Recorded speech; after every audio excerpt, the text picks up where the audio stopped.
ये आकाशवाणी दिल्ली है। लीजिए सुनिए माननीय प्रधानमंत्री श्री नरेंद्र मोदी के मन की बात का संस्कृत अनुवाद। मम प्रियाः देशवासिनः नमस्कारः।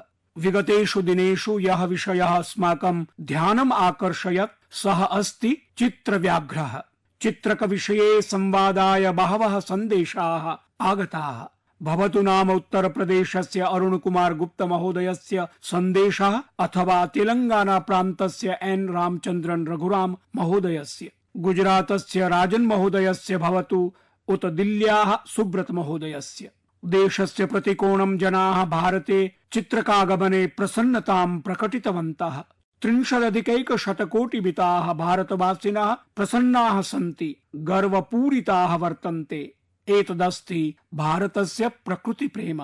एतस्मिन् विषये जनानां कश्चन समान प्रश्नः एषः अस्ति यत् मोदीवर्य चित्रव्याघ्रान् द्रष्टुम् अवसरं कदा प्राप्स्यामः। सखायः किञ्चन कार्यदलं निर्मितमस्ति। एतत् कार्यदलं चित्रव्याघ्राणां निरीक्षणं करिष्यति, अथ च एतद् द्रक्ष्यति यत् अत्रत्ये परिवेशे ते कियन्मात्रं समाविष्टाः सन्ति। एतेन आधारेण एव कतिपय मासानाम् अनन्तरं कश्चन निर्णयः स्वीकरिष्यते। तदनन्तरं च भवन्तः चित्रव्याघ्रान् द्रष्टुं शक्ष्यन्ति।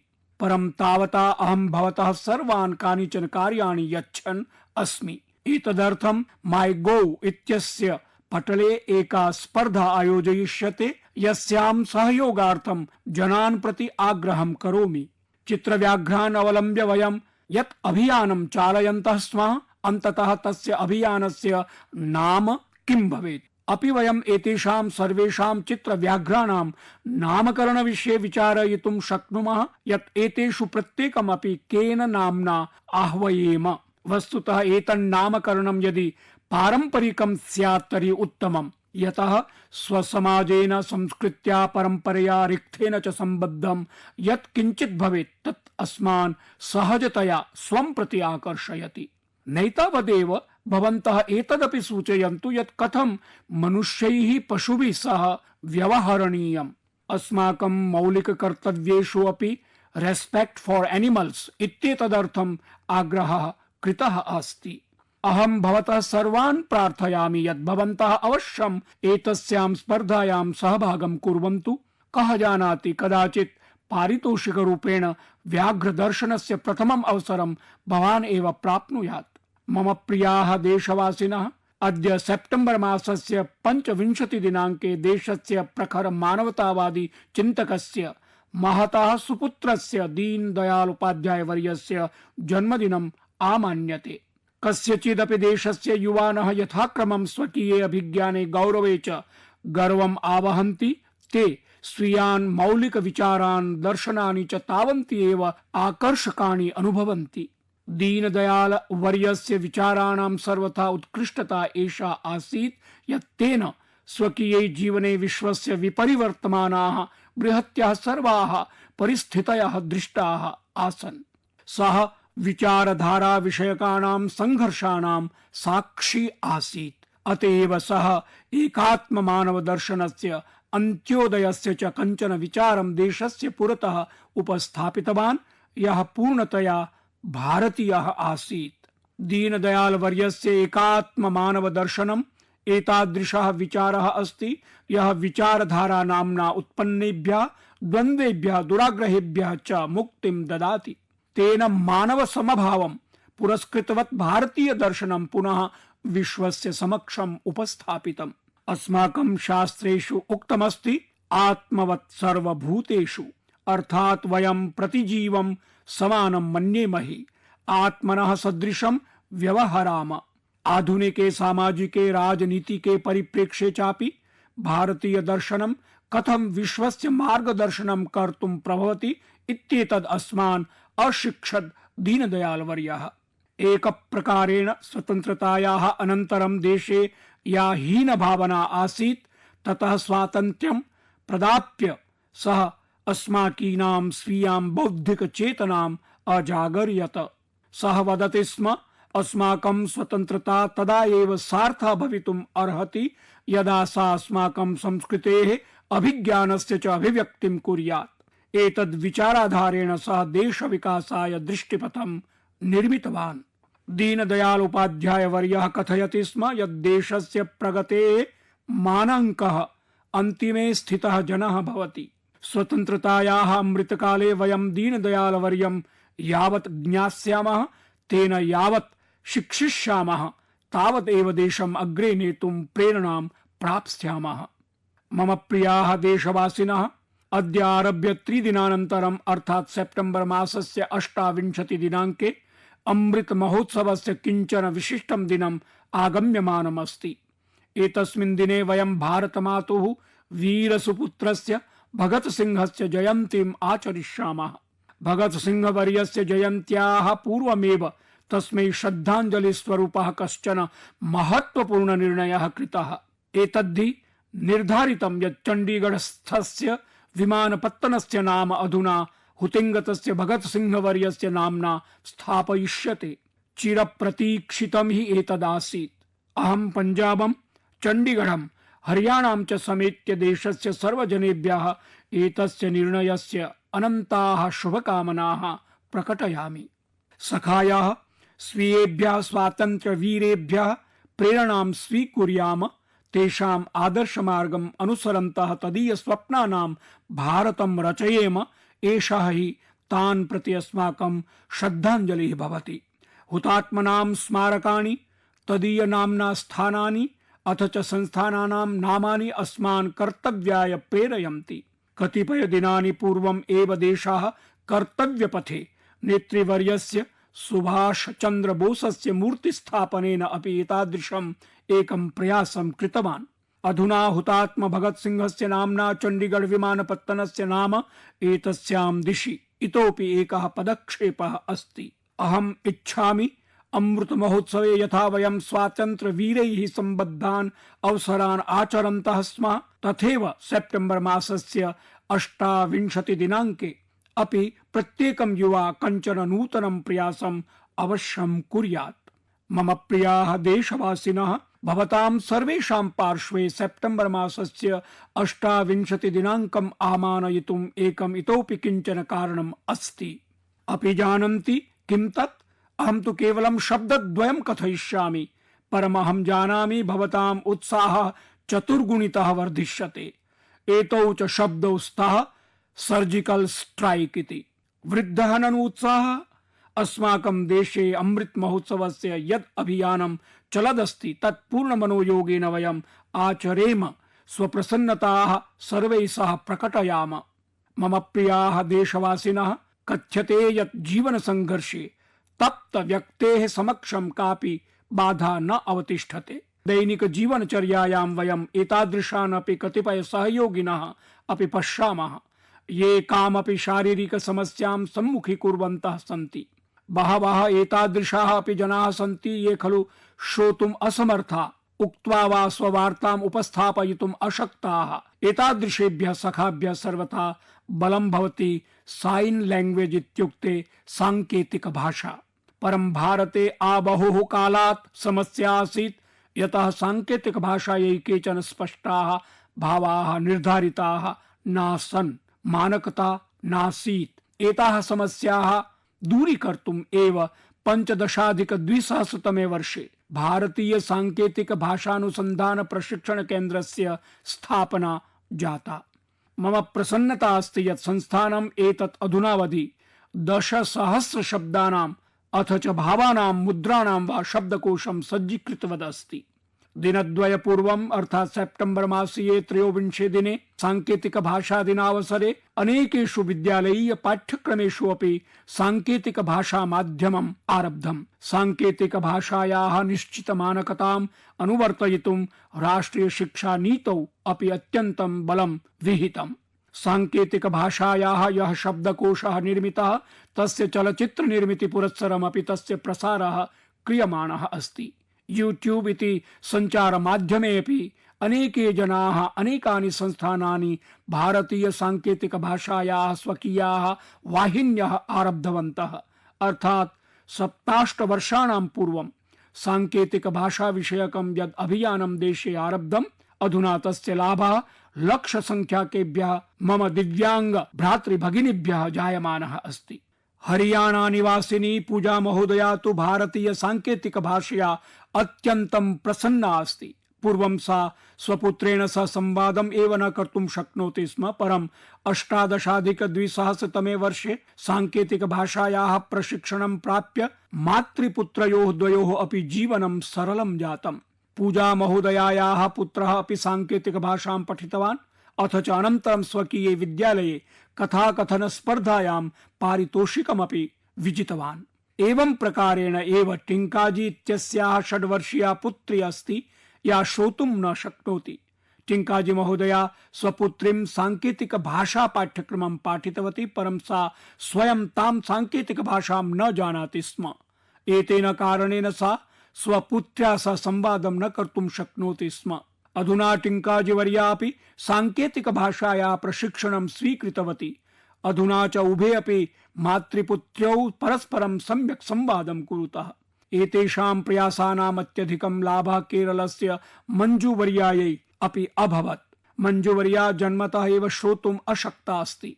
न एतावदेव, तदीयायाः पित्रोः जीवने अपि एषा एव स्थितिः आसीत्। एतस्याम् अवस्थायां सांकेतिक भाषा पूर्ण परिवाराय संवाद माध्यम रूपा संवृत्ता। अधुना तु मञ्जुवर्या स्वयमपि सांकेतिक भाषाया शिक्षिका भवितुं निर्णीतवती। सखायाः अहम् एतस्मिन् विषये मन की बात कार्यक्रमे एतदर्थम् अपि चर्चां कुर्वन् अस्मि, येन भारतीय सांकेतिक भाषाम् अवलम्ब्य जागरूकता वर्धेत। एतेन वयं स्वीय दिव्यांग मित्राणाम् आधिक्येन सहायतां कर्तुं शक्ष्यामः। भ्रातरः भगिन्यः च कतिपय दिनेभ्यः पूर्वं ब्रेल लिप्यां लिखितं हेमकोशस्य प्रतिम् अहं प्राप्तवान्। हेमकोशः असमिया भाषायाः सर्वतः प्राचीनेषु शब्दकोशेषु अन्यतमः अस्ति। एषः 19 शताब्दे सज्जीकृतः आसीत्। अस्य च सम्पादनं प्रख्यातेन भाषाविदा हेमचन्द्र बरुआवर्येण कृतम्। हेमकोशस्य ब्रेल संस्करणं प्रायः 10,000 पृष्ठात्मकम् अस्ति, अथ च एतत् 15 ततोप्यधिकेषु वा खण्डेषु प्रकाश्यमानं वर्तते। एतस्मिन् लक्षाधिकानां शब्दानाम् अनुवादः करणीयः अस्ति। एनं संवेदनशील प्रयासम् अहम् अत्यन्तं प्रशंसामि। एवं प्रकारकाः प्रत्येकं प्रयासाः दिव्यांग सखानां कौशल सामर्थ्ययोः वर्धने अत्यन्तं सहयोगिनः भवन्ति। अद्य भारतं पैरा इति दिव्यांग क्रीडासु अपि सफलताया ध्वजान् उत्तोलयति। वयं सर्वे अनेकासु स्पर्धासु एतस्य साक्षिणः स्मः। अद्य अनेके जनाः एतादृशाः सन्ति ये दिव्यांगेषु फिटनेस कल्चर इत्युक्ते स्वास्थ्य संस्कारस्य आधारं यावत् प्रसारणे रताः सन्ति। एतेन दिव्यांगानाम् आत्मविश्वासः दृढतरः भवति। मम प्रियाः देशवासिनः, अहं कतिपय दिनेभ्यः पूर्वं सूरत् वास्तव्याः पुत्र्या अन्वी इत्यनया अमिलम्। अन्व्याः अथ च अन्व्याः योगाभ्यासेन सह मम मेलनम् अत्यन्तं संस्मरणयुतम् अवर्तत। तद्विषये अहं मन की बात इत्यस्य सर्वश्रोतॄन् अवश्यं कथयितुम् इच्छामि। सखायाः अन्वी जन्मना एव डाउन सिंड्रोम इत्यनेन रोगेण पीडिता अस्ति। अथ सा बाल्यात् एव हृदय संबद्धेन गभीर रोगेण युद्धरता अस्ति। यदा सा केवलं 3 मासीया आसीत् तदा एव सा ओपन हार्ट सर्जरी इति हृदय शल्यं सम्मुखीकृतवती। सतीषु एतासु सर्व समस्यासु न तु अन्वी न च तदीयाभिभावकौ पराजयम् अङ्गीकृतवन्तौ। अन्व्याः पितृभ्यां डाउन सिंड्रोम इत्यस्य रोगस्य विषये पूर्णसूचनाः एकत्रीकृताः, अथ च निर्णीतं यत् अन्येषु अन्व्याः निर्भरतां कथं न्यूनां करवाव। ताभ्याम् अन्व्याः लघु लघु विषयकं प्रशिक्षणम् आरब्धं यत् कथं जलस्य चषकः उत्थापनीयः, पादत्राणस्य सूत्रे कथं समीकरणीये, वस्त्राणां कुड्मलाः कथं पिहितव्याः इति। कस्य वस्तुनः किं स्थानं, के उत्तमाः आचाराः, एतत् सर्वम् अत्यन्तं धैर्येण अन्वीं शिक्षितुं ताभ्यां यतितम्। पुत्र्या अन्व्या येन प्रकारेण शिक्षणेच्छा शक्ति प्रदर्शिता, स्वीय प्रतिभा प्रदर्शिता, तया तस्याः पितरौ अपि प्रोत्साहनं प्राप्तवन्तौ। ताभ्यां योग शिक्षणाय अन्वी प्रेरिता। समस्या एतावती गभीरा आसीत् यत् अन्वी स्वपादयोः स्थातुमपि असमर्था आसीत्। एतस्यां परिस्थितौ तस्याः पितृभ्यां योग शिक्षणाय अन्वी प्रेरिता। प्रथमवारं यदा सा योग प्रशिक्षिकायाः समीपं प्राप्ता तदा सापि द्वन्द्वग्रस्ता आसीत् यत् किम् एषा सरला बाला योगाभ्यासं कर्तुं प्रभविष्यति। परं प्रशिक्षिका अपि कदाचित् अनभिज्ञा आसीत् यत् अन्वी कस्य मृत्तत्वस्य निर्मितिः अस्ति। सा स्वीयमात्रा सह योगाभ्यासम् आरब्धवती। अथ अधुना तु सा योगासनेषु निपुणा जाता। अन्वी अद्य समग्र देशस्य स्पर्धासु सहभागितां करोति, विजयपदकानि च समर्जयति। योगेन अन्व्याः कृते नूतनं जीवनं दत्तम्। अन्वी तु योगम् आत्मसात् कृत्वा जीवनम् एव आत्मसात् कृतवती। अन्व्याः पितरौ माम् अवदताम् यत् योगेन अन्व्याः जीवने अद्भुताः परिष्काराः जाताः। साम्प्रतं तस्याः आत्मविश्वासः आश्चर्यास्पदः जातः। योगेन अन्व्याः शारीरिक स्वास्थ्यमपि उत्कृष्टतरं सञ्जातम्। औषधानाम् आवश्यकता चापि न्यूनतरा जायते। अहमिच्छामि यत् देश विदेशानां मन की बात श्रोतारः अन्व्याः कृते योगस्य लाभानां वैज्ञानिकम् अध्ययनं कुर्वन्तु। अन्वी एकं समीचीनं व्यष्टि अध्ययनम् अस्ति इत्यहं मन्ये। येऽपि वैज्ञानिकाः योगस्य शक्तिं परीक्षितुम् इच्छन्ति तैः अग्रे स्थित्य अन्व्याः साफल्यम् अध्येतव्यम्। अखिलं च जगत् योगशक्त्या अभिज्ञातव्यम्।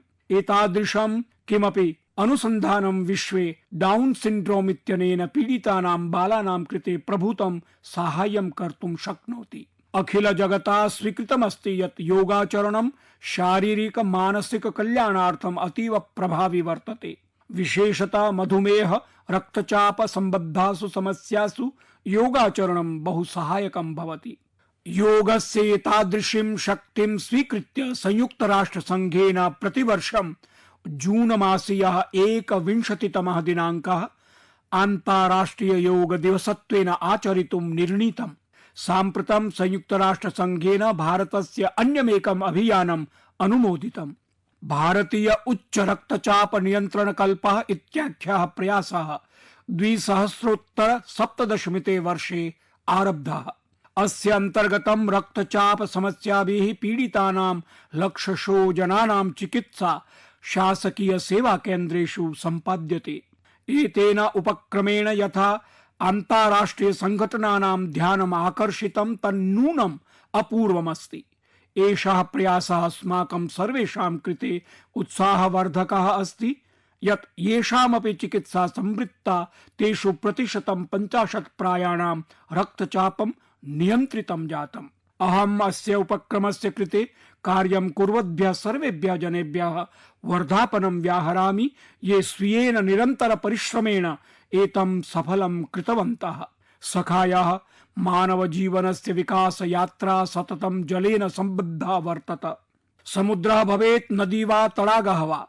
भारतस्य सौभाग्यमस्ति यत् प्रायः 7,500 किलोमीटर दीर्घया तटरेखया समुद्रेण अस्माकम् अखण्ड सम्बन्धः अवर्तत। एषा तटरेखा अनेकेभ्यः राज्येभ्यः द्वीपेभ्यश्च सञ्चरति। भारतस्य विविध समुदायानां वैविध्यपूर्णा संस्कृतिः अत्र स्फीयमाना दृश्यते। सहैव च एतेषां तटीय क्षेत्राणां पानाशनमपि जनान् प्रभूतम् आकर्षयति। परन्तु एतैः विनोदपूर्णैः वृत्तैः साकम् एकः दुःखद पक्षः अपि अस्ति। अस्माकम् एतानि तटीय क्षेत्राणि पर्यावरण सम्बद्धानाम् अनेकासां समस्यानां सामुख्यं कुर्वन्ति। जलवायु परिवर्तनं सामुद्रिक पारिस्थितिकी व्यवस्थायाः कृते प्रमुखम् आह्वानं वर्तते।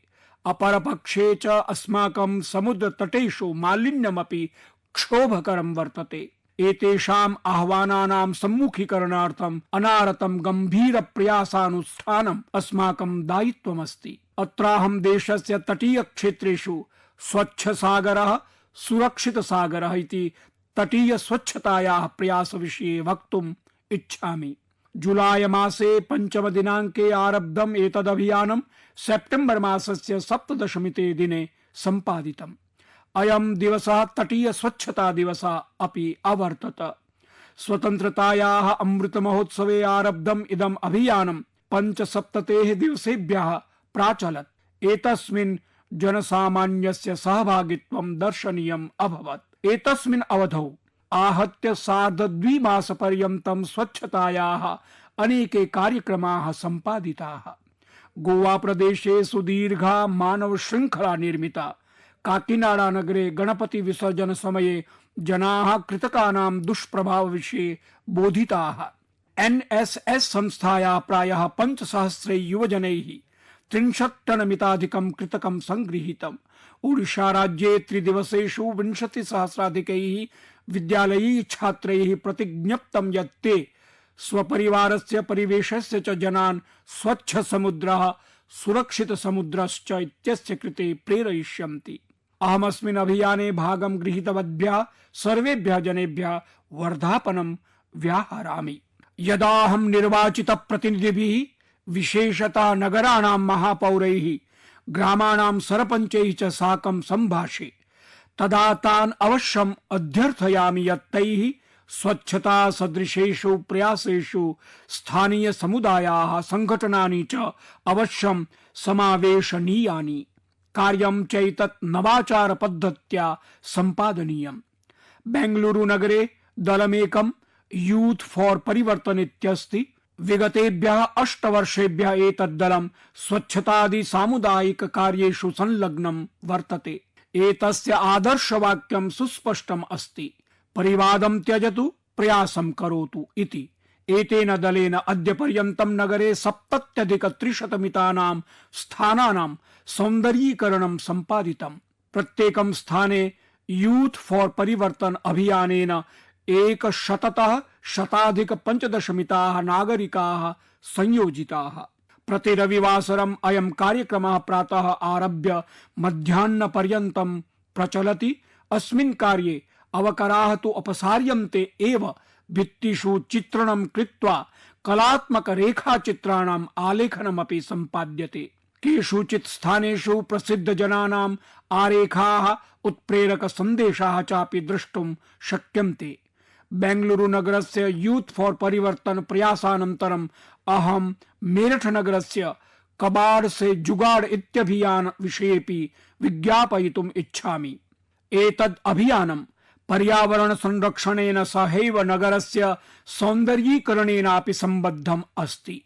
अस्य अभियानस्य वैशिष्ट्यमस्ति यत् अस्मिन् लौहस्य अवशेषाः, कृतकानाम् अपशिष्टाः, व्यर्थवाहनचक्राणि, भाण्डारपात्राणि इत्यादीनि अपशिष्ट वस्तूनि उपयुज्यन्ते। अल्पव्ययेन सार्वजनिक स्थानानां सौन्दर्यीकरणं कथं सम्पादनीयम् इत्यनेन अभियानेन द्रष्टुं शक्यते। अनेन अभियानेन सम्बद्धानां सर्वेषां जनानाम् अहं हार्दिकम् अभिनन्दनं करोमि। मम प्रियाः देशवासिनः, अस्मिन् समये देशे सर्वत्र उत्सवभावः दृश्यते। श्वः नवरात्रस्य प्रथमः दिवसः अस्ति। अस्मिन् वयं देव्याः प्रथमरूपस्य मातुः शैलपुत्र्याः पूजनं करिष्यामः। इतः परं 9 दिवसीयाः नियम संयमोपवासाः, ततश्च विजयदशम्याः उत्सवः अपि भविष्यति।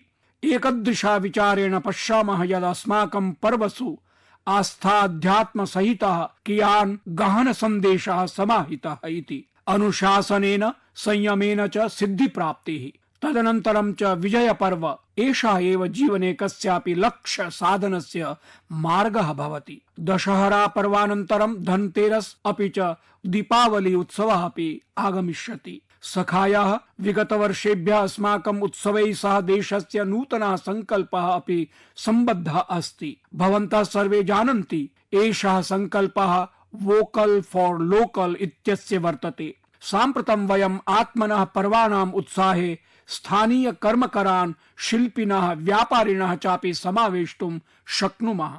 अक्टोबर मासस्य 2 दिने महात्मा गान्धिनः जयन्त्यवसरे अस्माभिः एतदभियानं तीव्रतरं कर्तुं प्रतिज्ञा करणीया। खादी, हस्तवेम, हस्तशिल्पोत्पादैः सहैव स्थानीयोत्पादानां क्रयः अवश्यं करणीयः। अस्य उत्सवस्य यथार्थानन्दः तदैव अस्ति यदा सर्वे जनाः अस्य उत्सवस्य सहभागिनः भवन्ति। अतः स्थानीयोत्पादनेन सम्बद्धाः जनाः अपि अस्माभिः अत्र समावेशनीयाः।